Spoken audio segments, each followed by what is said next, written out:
Welcome to the last breakfast. Please enjoy the video. In this video, I will show you how to open a Ford Ecosport hood. First, you need to locate the primary hood release lever. This lever is always found inside the vehicle, usually on the driver's side, down by the foot pedals. It often has a small icon of a car with its hood open. Give it a firm pull towards you. You should hear a distinct pop sound from the front of your vehicle, indicating the hood has partially released. Now that the primary latch is open, walk to the front of your Ecosport. The hood will be slightly ajar, allowing you to reach underneath. Carefully slide your hand under the front edge of the hood, usually around the center, near the Ford emblem. You will feel a small, secondary safety latch. This might be a lever you push to one side or a tab you lift. Operate this latch to fully disengage the hood.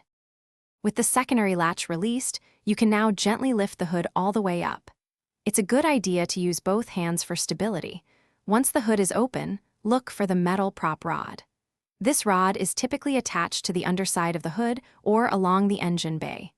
Carefully remove it from its clip and insert its end into the designated hole on the engine bay frame. This will securely hold the hood open. When you are finished, carefully remove the prop rod from its support hole and secure it back in its original clip. Then, gently lower the hood until it is about 1 foot or 30 centimeters above the closed position. Do not drop it from too high. Finally, push down firmly on the center of the hood until you hear a distinct click, ensuring it is fully latched and secure before driving. Thanks for watching. If this was helpful, leave a like and consider subscribing. See you next time.